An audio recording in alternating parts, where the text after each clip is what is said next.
Maya Rodriguez wiped grease from her hands onto her already stained jumpsuit and stared at the smoking remains of what used to be the Cosmic Nexus's dragon detection array.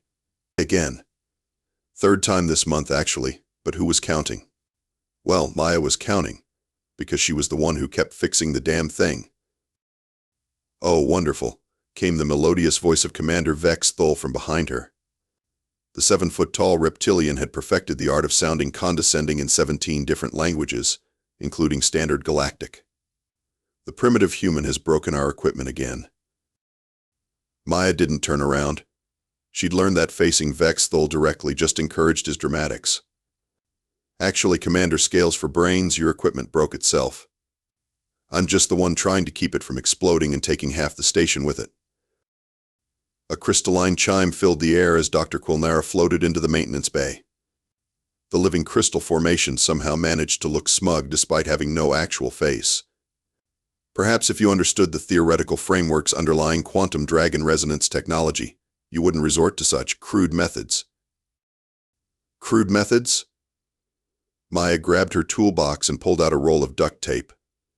"You mean the crude method that's kept this bucket of bolts operational for the past 6 months while you've been writing papers about theoretical dragon behavior?"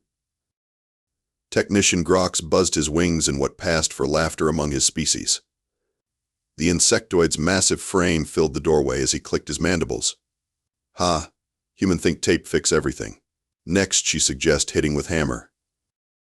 Maya grinned. "Don't tempt me, bug boy. I've got a really nice hammer in here somewhere."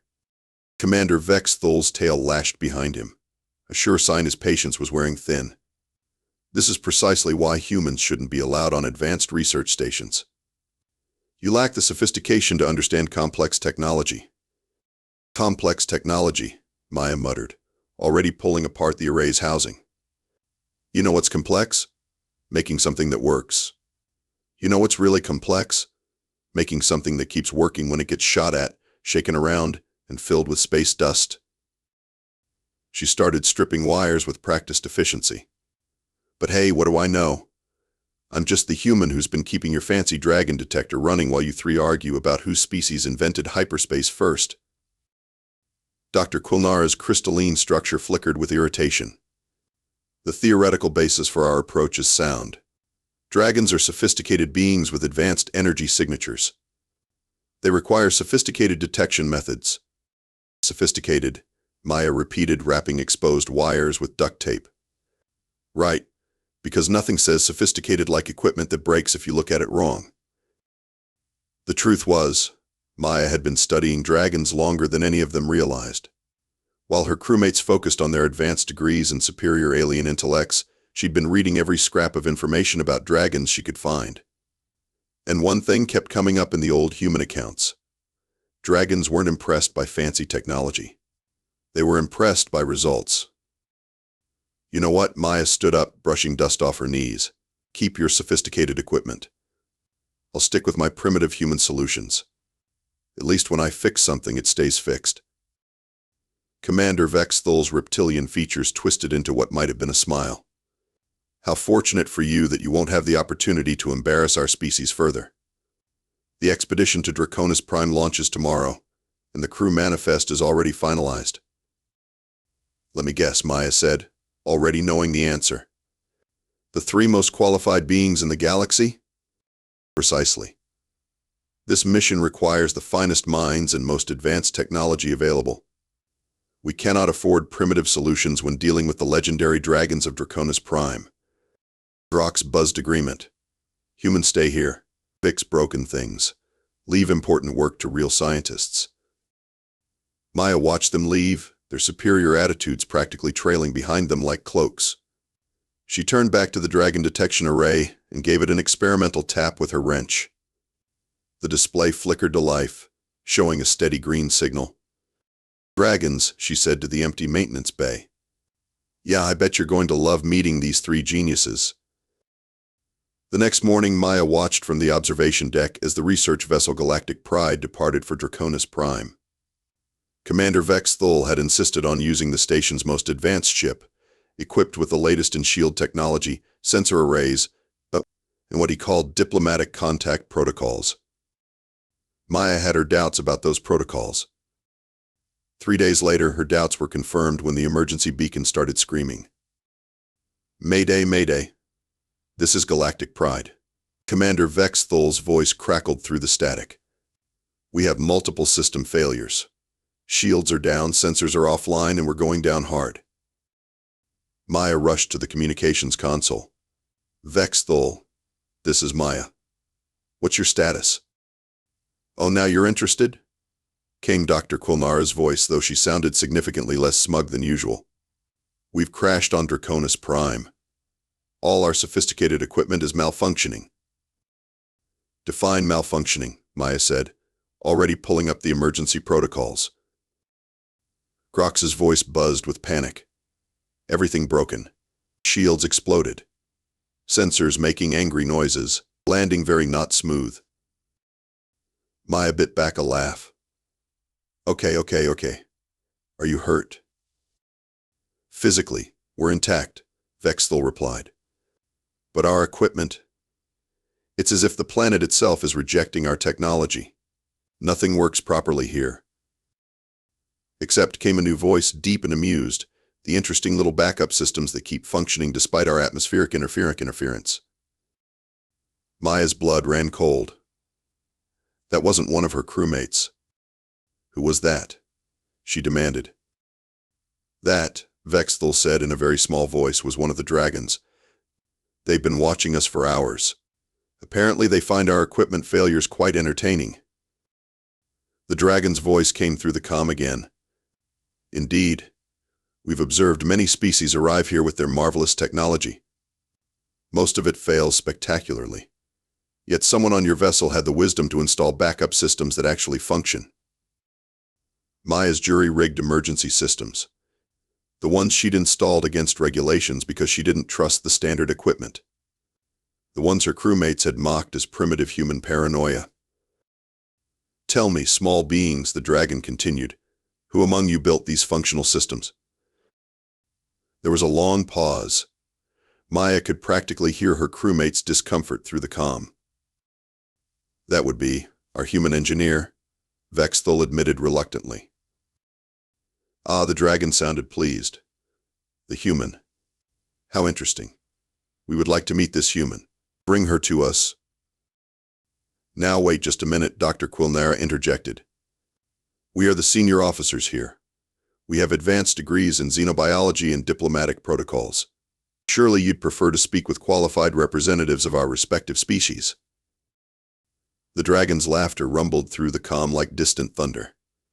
Your qualified representatives are currently trapped in a crashed ship, surrounded by their own malfunctioning technology. Your human systems are the only reason you're still alive. Maya was already suiting up. I'm on my way. Maya, you can't be serious, Vex Thul protested. These are dragons. Ancient, powerful beings. They require a delicate diplomatic approach.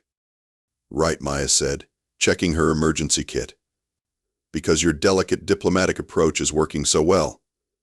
How's that sophisticated equipment treating you? She could hear Grox buzzing nervously in the background. Maybe humans should stay away. Dragons very big. Very scary. Maybe eat humans. Maybe, Maya agreed cheerfully. But somebody's got to get you 3 geniuses off that planet. And since your fancy technology decided to take a vacation, looks like it's going to be me and my primitive human solutions. The dragon's voice came through one more time. We will be waiting, human engineer. And do bring your tools. We have a feeling you'll need them. Maya's shuttle touched down on Draconis Prime 6 hours later, and she had to admit the planet was impressive. Towering crystalline formations jutted from the landscape like frozen lightning, and the air itself seemed to shimmer with barely contained energy. No wonder the advanced alien technology had failed here. She found her crewmates huddled around the wreck of the Galactic Pride, looking very small and very uncomfortable. The ship's hull was cracked, systems sparking, and the entire vessel listed to one side like a wounded animal. Maya, Vex Thul rushed toward her, his usual pompous demeanor replaced by obvious relief. Thank the stars you're here. These dragons, they're actually quite intimidating. Intimidating? Maya looked around. Where are they? Everywhere. Dr. Quilnara's crystalline form flickered with anxiety. They've been watching us. Waiting. It's most unsettling. A shadow passed overhead and Maya looked up to see 3 massive shapes circling in the sky. Dragons. Real, honest-to-goodness dragons, each one the size of a small building, with scales that seemed to catch and reflect light like living jewels. Oh, Maya said. Those dragons. The largest of the 3 landed with earth-shaking force about 50 yards away. Its scales were deep gold flecked with silver, and its eyes held an intelligence that made Maya's spine tingle. This was Elder Pyraxis, she realized, the leader of the Dragon Council. Human engineer. The dragon's voice resonated through the air without moving its mouth. Telepathic communication, Maya noted. You have arrived. That I have, Maya replied, walking forward while her crewmates huddled behind her. I hear you wanted to meet me. The second dragon landed, this one with scales like polished obsidian and eyes that glowed like embers. I am Voltara. We have been observing your companion's attempts at diplomacy. Oh, this should be good, Maya muttered. The third dragon, smaller than the others but with scales that shifted color like an aurora, landed with what could only be described as a smirk. I am Zephyros. Your friends have been most educational. They've spent the last 6 hours explaining why their technology is superior to our ancient ways. Maya glanced back at her crewmates. Let me guess. They told you about their advanced degrees? Multiple times, Zephyros replied dryly, along with detailed explanations of their species' technological achievements and their sophisticated understanding of dragon psychology. Dragon psychology, Maya repeated. Right. And how's that working out for them? Elder Pyraxis's massive head tilted slightly. They seem to believe that dragons are primitive beings who will be impressed by flashy displays of technology. Whereas you, Voltara added, have spent your time examining our atmospheric energy patterns and adapting your shuttle systems to compensate for the interference. Maya shrugged. Seemed like the smart thing to do. No point in having fancy equipment if it doesn't work. Indeed, Elder Pyraxis rumbled approvingly. Walk with us, human engineer. We have much to discuss. As they walked, Maya noticed something interesting. The dragon's lair wasn't some primitive cave, but a sophisticated complex carved into the living rock. The architecture was elegant, functional, and completely integrated with the natural environment. Nice place, Maya said. Did you build this? Over many centuries, Zephyros replied. We prefer function over flash. Unlike your companions who seem to believe that more complex automatically means better. They entered a vast chamber where other dragons waited, forming a semicircle around what was clearly a place of honor. Maya's crewmates were escorted in behind her, looking like they'd rather be anywhere else. Now then, Elder Pyraxis began, we have a small problem. Our ancient heating system has been malfunctioning, and the temperature in our deep chambers has become quite uncomfortable. Your companions have offered to fix it using their advanced technology. Maya glanced at the system in question. It was elegant in its simplicity, a series of crystal conduits that channeled geothermal energy throughout the complex. The problem was obvious to anyone who'd spent time working with actual equipment instead of just studying it.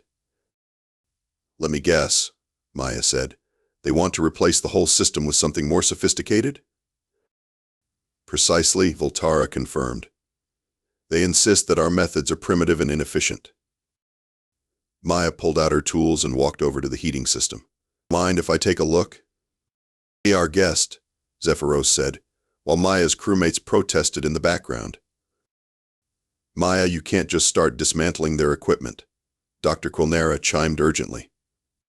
This requires careful analysis and proper theoretical frameworks. Theoretical frameworks, Maya muttered, already identifying the problem.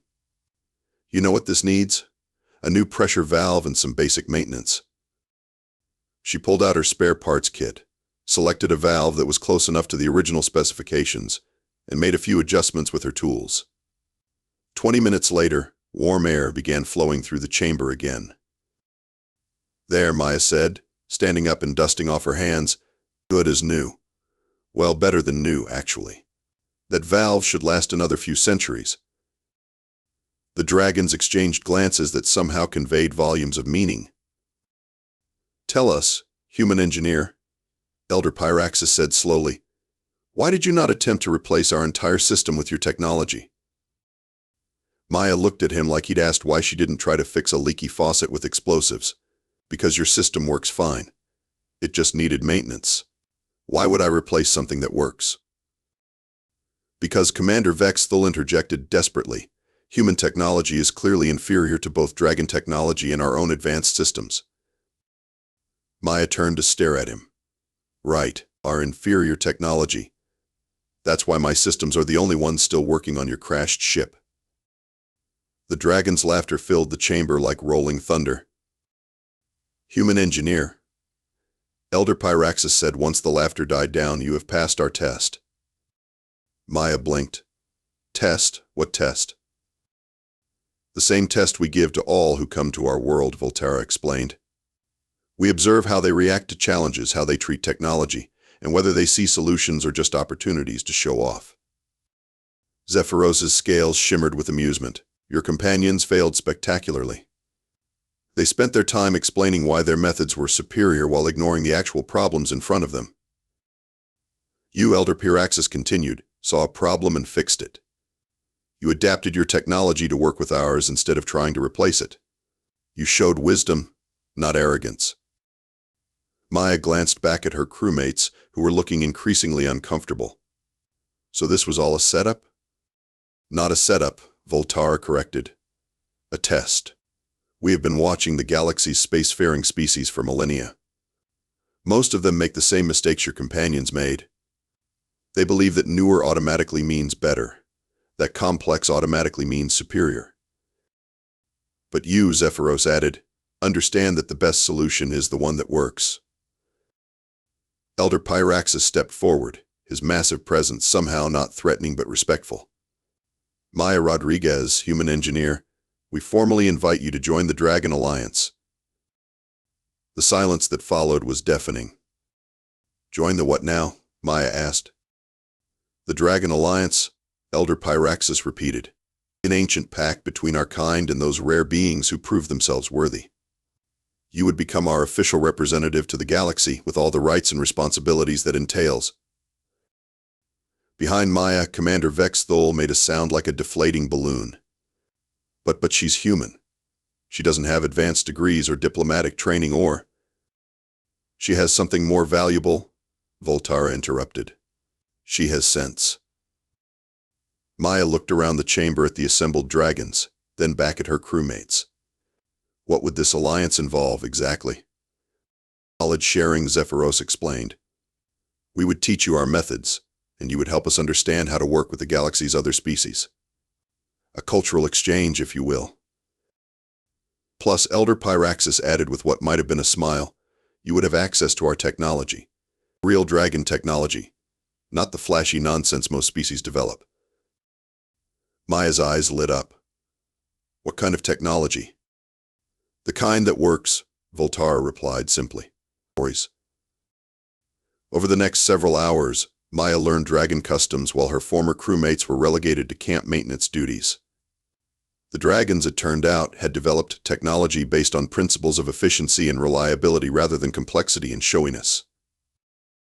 Their ships were elegant, streamlined vessels that could travel between stars without the massive energy requirements of conventional galactic technology.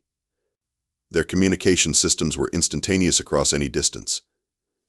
Their manufacturing processes could create materials stronger than anything in the known galaxy. And all of it was based on working with natural forces instead of fighting them. This is incredible, Maya said, examining a dragon tool that seemed to shift its function based on what she needed it to do. How is this possible? We learned long ago, Elder Pyraxis explained, that the universe has its own patterns and rhythms. Work with them, and you can accomplish anything. Fight against them, and you'll spend all your energy just maintaining your position. Like your crewmates, Zephyros observed, who spend so much effort proving their superiority that they forget to actually solve problems. Maya glanced over at Vexthul, who was struggling to set up a basic shelter while muttering about inferior human engineering. Yeah, I can see that. So Voltaire asked, will you accept our offer? Maya looked at the dragons, then at her crewmates, then at the incredible technology surrounding her. Do I get to keep my tools? Of course, Elder Pyraxis rumbled with amusement. A craftsman never abandons their tools. Then yes, Maya said, grinning. I accept. The return to Cosmic Nexus was, Maya had to admit, pretty spectacular. The dragon ship that carried them back was a thing of beauty, sleek, efficient, and completely silent as it moved through space.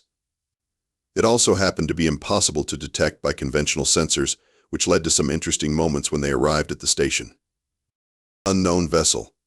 You are approaching a restricted research facility, came the voice of Station Commander Callis over the comm. Identify yourself immediately. Maya keyed the communication system. This is Maya Rodriguez, returning from Draconis Prime. Permission to dock? There was a long pause. Maya Rodriguez? But you're supposed to be on the rescue mission. Where's the rescue ship? Didn't need one, Maya replied cheerfully. Turns out the dragons gave us a ride. Dragons? Commander Callis's voice pitched higher. Real dragons? On your ship? Not on my ship, Maya corrected. This is their ship. My ship is back on Cosmic Nexus where I left it. The docking bay was packed when they arrived. It seemed like every being on the station had come to see the dragon ship, and Maya couldn't blame them. The vessel was gorgeous, its hull seeming to shift between different metallic shades depending on the angle of view. But the real show started when Elder Pyraxis emerged from the ship. Maya had forgotten how impressive dragons were until she saw the effect on her fellow station personnel. The massive golden dragon had a duct to fit through the docking bay doors, and his presence filled the space like a contained storm. Greetings, Elder Pyraxis said, his voice carrying easily through the bay. I am Elder Pyraxis of the Dragon Council. We have come to establish formal diplomatic relations with this station. Commander Kalos, a normally composed Thetian, was staring with his mouth open. Diplomatic relations? With us? With your human engineer, Voltaire corrected, stepping out of the ship behind Pyraxis. Maya Rodriguez is now our official representative to the galaxy.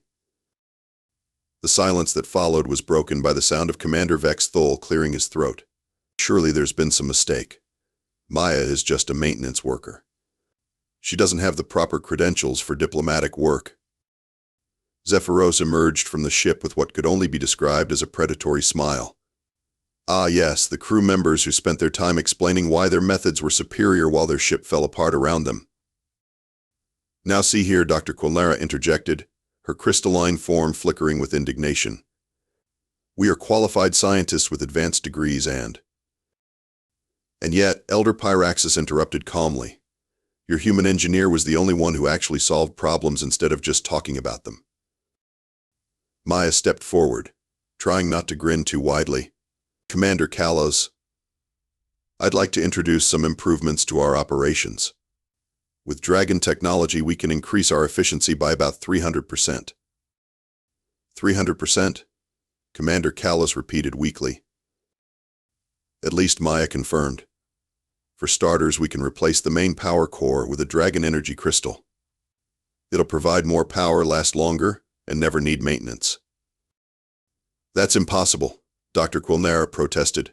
Energy generation requires complex theoretical frameworks and yet Maya said, pulling out a crystal the size of her fist, here it is. This little beauty can power the entire station for the next 1,000 years without hiccuping once. Commander Kalos looked from the crystal to the dragons to Maya. You're serious. Dead serious, Maya confirmed. Dragons don't waste time with theoretical frameworks. They just build things that work. Over the next few hours, Maya demonstrated one dragon innovation after another. Communication crystals that provided instantaneous contact across the galaxy. Manufacturing devices that could create any material needed. transportation systems that made conventional shuttles look like horse-drawn carts. And with each demonstration, the power dynamic on the station shifted a little more. Maya, Commander Vexthul approached her during a quiet moment, his earlier arrogance replaced by obvious nervousness. Perhaps we were too hasty in our earlier assessments of your capabilities. Too hasty? Maya raised an eyebrow. You mean when you called me primitive and said humans shouldn't be allowed on advanced research stations? We may have been overly critical, Dr. Kulnara admitted, floating nearby. Perhaps there's wisdom in your more practical approach. Practical approach, Maya repeated. Right? You know what's practical? Remembering who's been keeping this station running while you've been writing papers about theoretical dragon behavior. Technician Grox buzzed nervously. Human Maya now very important. Grox maybe say nice things about humans before? No, Grox, Maya said pleasantly. You said humans think tape fix everything and suggested I hit things with hammers. Grox remembered differently. The insectoid said hopefully. Maya laughed. Don't worry, Bug Boy. I'm not going to hold grudges, but I am going to make some changes around here. By the end of the day, Maya had been officially appointed as the station's dragon liaison, with authority over all dragon-related research and technology. Her old crewmates found themselves reporting to her, and the irony wasn't lost on anyone. Maya, Commander Kalos said as the day's shift ended, I have to ask, how did you know the dragons would accept you? Maya smiled. I didn't. I just knew that if I were an ancient, powerful being, I'd be more impressed by someone who could actually fix my heating system than by someone who wanted to lecture me about theoretical frameworks. That's it? Commander Kalos asked. Common sense? That's it, Maya confirmed. Common sense. Also known as the rarest thing in the galaxy. 6 months later, Maya stood before the Galactic Council, the most powerful governing body in known space. Representatives from dozens of species filled the massive chamber, their attention focused on the small human at the podium. And perched on her shoulder, looking magnificent and slightly amused, was Zephyros. Honored representatives, Maya began, her voice carrying clearly through the chamber's acoustics, I'm here today to discuss the future of galactic cooperation. Murmurs rippled through the audience. The human who'd somehow become the galaxy's most important diplomat was about to speak, and everyone wanted to hear what she had to say. For too long, Maya continued, our species have competed with each other, each trying to prove their superiority through increasingly complex technology and elaborate displays of advancement. She gestured to the ornate chamber around them. Look at this place. Magnificent, isn't it? Took 50 years to build, requires a massive staff to maintain, and serves one function, making us feel important. More murmurs, some distinctly uncomfortable. The dragons, Maya said, nodding to Zephyros, have been watching us for millennia. They've seen species rise and fall, civilizations collapse under the weight of their own complexity. And they've been waiting for someone to figure out a simple truth. She paused, letting the silence build. The best solution is the one that works. Not the most complex, not the most expensive, not the most theoretically elegant. The one that works. Human Maya speaks truth, Zephyros said, his voice carrying to every corner of the chamber. We have observed many species. Most fail because they focus on appearing advanced rather than actually solving problems. Maya smiled. Which brings me to why I'm here. The Human-Dragon Cooperative is offering a new approach to galactic civilization. Instead of competing with each other, we work together. Instead of building monuments to our own cleverness, we build things that actually help people. She pulled out a small device, no bigger than her palm. This is a dragon-human hybrid communicator. It provides instantaneous translation between any two languages, works across any distance, and will function reliably for approximately 10,000 years. The chamber erupted in excited chatter. How is this possible? Demanded Representative Thylix, a crystalline being not unlike Dr. Kulnara. Such technology would require massive power sources and complex theoretical frameworks. Actually, Maya said, it requires understanding that the universe already provides everything we need. We just have to stop fighting it and start working with it. Impossible, snorted Ambassador Krex, a large reptilian who reminded Maya uncomfortably of Commander Vex Thol. Advanced technology requires advanced understanding. Primitive species cannot simply skip developmental stages. Zephyros's scales shifted to a deeper shade of blue, and his voice carried an edge of steel. Primitive species. Human Maya has accomplished more in 6 months than your species has in 6 centuries. That's quite enough, Maya said calmly. Ambassador Krex, you're right that advanced technology requires advanced understanding. But you're wrong about what kind of understanding matters. She walked down from the podium, moving through the assembled representatives. You see, everyone here is trying to prove they're the smartest, the most advanced, the most sophisticated. But none of you are asking the right question. And what question is that? Asked Counselor Vexara, a being who looked remarkably like a more evolved version of Commander Vex Thol. What actually needs to be done? Maya replied. What problems need solving? What would make life better for the people we're supposed to be serving? She gestured to the chamber around them. This council has been debating trade regulations for the past 3 years. 3 years. Meanwhile, there are colonies going without basic medical supplies because the shipping routes are too complex to coordinate. Those are complex issues, protested Representative Thylex. They require careful consideration and proper theoretical frameworks. They require ships and people willing to fly them, Maya countered. The Dragons have offered to help coordinate supply runs using their transportation network. We could solve the medical supply crisis in a month. And in return? Asked Ambassador Krex suspiciously. In return, Maya said, we stop treating each other like competitors and start treating each other like neighbors. The debate that followed was intense, but Maya had expected that. Change was never easy, especially when it challenged fundamental assumptions about how things should work. In the end, though, the results spoke for themselves. The human-dragon cooperatives projects were working. Colonies were receiving supplies. Communication between species was improving. Problems were being solved instead of just discussed. Very well, Counselor Vexara said finally. The Council will consider your proposals. Actually, Maya said, I'm not asking for your consideration. I'm informing you of what we're doing. The Human Dragon Cooperative isn't asking for permission to help people. We're just doing it. She walked back to the podium, Zephyros's presence a comforting weight on her shoulder. Anyone who wants to join us is welcome.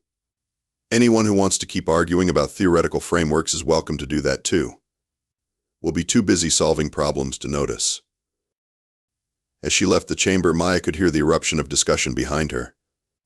Some species would join the cooperative, others would oppose it, and still others would wait to see which way the wind was blowing. But that was okay. Maya had learned something important from the dragons. You couldn't force people to be sensible. You could only be sensible yourself and hope others would follow your example. Human Maya, Zephyros said as they walked toward their ship, I have a confession to make. Oh? Turishin. We knew from the beginning that you understood what we were looking for. Your psychological profile, your approach to problem solving, your tendency to focus on results rather than recognition. We knew you would pass our test. Maya stopped walking. Wait, you knew? The whole time? The whole time? Of course, Zephyros replied, his scales shifting to a shade that Maya had learned indicated amusement. Did you think we would risk centuries of careful observation on a random encounter? But my crewmates. The crash. The whole dramatic setup. All genuine, Zephyros assured her. We simply arranged for you to be the one sent to rescue them. We knew that once you arrived, you would demonstrate exactly the qualities we were looking for. Maya stared at him. You manipulated the entire situation. We created an opportunity, Zephyros corrected. What you did with that opportunity was entirely your choice. Maya thought about this for a moment, then burst out laughing. You sneaky, magnificent bastard. You set up the whole thing. We prefer to think of it as arranged circumstances, Zephyros replied with dignity. And you're telling me this now because? Because, Zephyros said, we wanted you to know that we chose you specifically. Not because you were convenient, not because you were available, but because you were the right person for the job. Maya shook her head, still grinning. Dragons. I should have known you'd have something up your sleeves. We don't have sleeves, Zephyros pointed out. It's a figure of speech, you overgrown lizard. As they boarded their ship, Maya reflected on the past 6 months. She'd gone from being the station's maintenance worker to being one of the most important people in the galaxy. She'd gained the respect of her peers, the friendship of dragons, and the satisfaction of knowing she was actually making a difference. But most importantly, she'd learned that the universe didn't need more sophisticated technology or complex theoretical frameworks. It needed people willing to roll up their sleeves and fix what was broken. And Maya Rodriguez, human engineer, was very good at fixing things. So, she said to Zephyros as their ship lifted off, what's our next project? There's a colony in the Vega system having problems with their water purification system, Zephyros replied. Their government has been debating solutions for 2 years.